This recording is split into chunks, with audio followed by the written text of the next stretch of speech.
Então, aqui estamos de novo, com o meu abraço, logo de início, para prosseguir estas conversas Jesus século XXI, que já vão longas, mas Jesus século XXI é inesgotável, poderíamos estar o século todo a falar de Jesus e seria sempre insuficiente. Estivemos nas últimas conversas a fazer uma longa introdução às parábolas, que é quando Jesus muda propriamente de estratégia política. Ele que é o profeta do reino, reinado de Deus Criador, Abá, mãe de todos os povos por igual, não apenas do povo judeu. Jesus, um judeu de Nazaré, da Galileia, com um projeto, profeta de um projeto destes, evidentemente que está completamente desajustado do ambiente cultural, histórico, das tradições dos seus antepassados. Ele é o grande subversivo, a grande conspiração, é a subversão e a conspiração em ação. Jesus é a subversão-conspiração de Deus Criador, Abá, contra o Deus ídolo, contra todo o institucional que está sempre fundamentado e justificado num Deus ídolo, na idolatria, numa mentira que vem desde o princípio da humanidade, desde que há sacerdotes, desde que apareceram os sacerdotes, e eles, para justificarem o seu papel de intermediários entre os povos, tiveram também que inventar, projetar um Deus ídolo à sua imagem e semelhança, à imagem e semelhança das suas aspirações de poder e de privilégio. Criaram o Deus ídolo, e é contra este Deus ídolo que o Deus de Jesus aparece, e é por isso que é um Deus altamente, é a própria subversão, é a conspiração. Jesus muda de estratégia política porque é o anunciador, é o profeta e ao mesmo tempo o praticante deste reinado de Deus Criador, Abá, e por isso quando decide entrar pela via das parábolas, é uma estratégia, é uma mudança de estratégia. E eu digo mudança de estratégia política porque de política se trata, política praticada, de política se trata, e por isso se fala de reino, reinado de Deus, e não se trata de poder político. Porque o reinado de Deus que Jesus pratica, que Jesus próprio vive, que Jesus próprio é entre nós e conosco, e que Jesus anuncia e quer que seja anunciado a todos os povos da terra, este reino é efetivamente um reino que pressupõe uma política e é um reino não poder, é um reino anti-poder, é o único reinado em que os povos serão os protagonistas, têm que ser os protagonistas e não objetos. Portanto, é um reino sem intermediários, um reinado sem intermediários, sem deputados, sem poderes,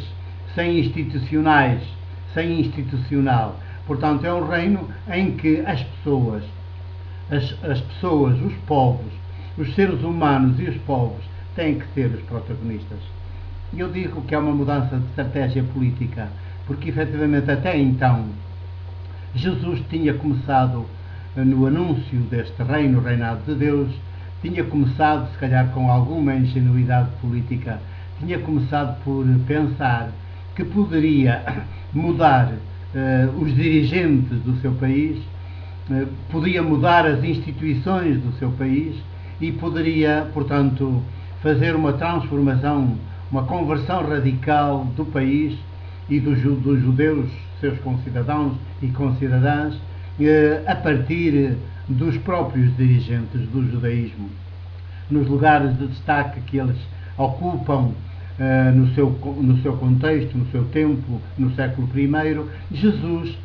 certamente pensa que aquelas pessoas, aqueles seres, aqueles judeus dirigentes estão bem intencionados e se estão bem intencionados, se estão mesmo a realizar a missão, a vontade de Deus, pois serão os primeiros a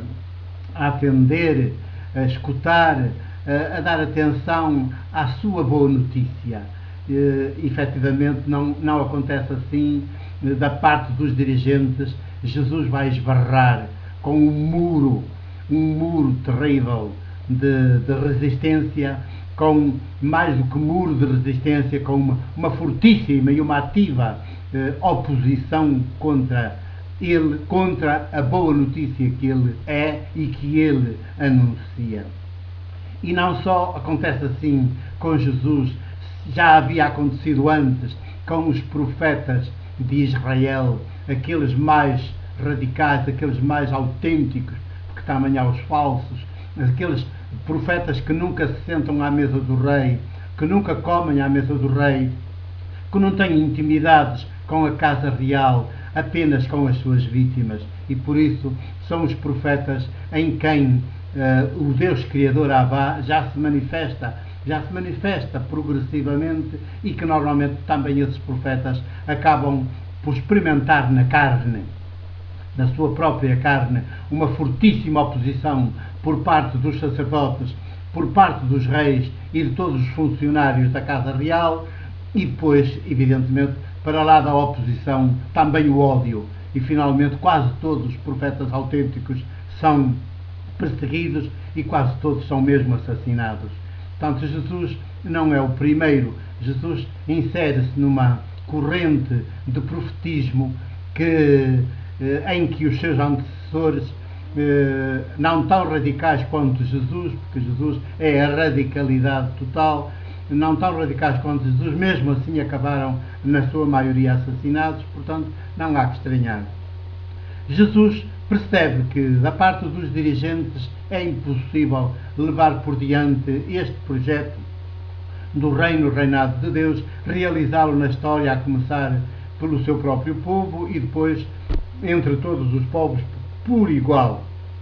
sem que nenhum povo, muito menos o povo judeu, fosse porventura o dirigente, o chefão, aquele que comandaria as operações. Não, todos os povos são radicalmente iguais perante Deus Criador Abá. Todos são suas filhas, seus filhos, por igual. Não há Deus Criador não discrimina, e se discrimina é pela positiva apenas os mais vítimas, os povos mais esmagados, os povos mais destroçados, mais fragilizados pelos outros,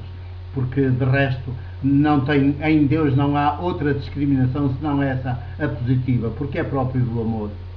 O amor ama primeiro e mais que tudo aqueles que estão mais fragilizados, os que estão menos capacitados, aqueles que não têm unhas para tocar guitarra, e o amor começa sempre por se colocar desse lado e dizer aos outros: vós que tendes mais capacidade,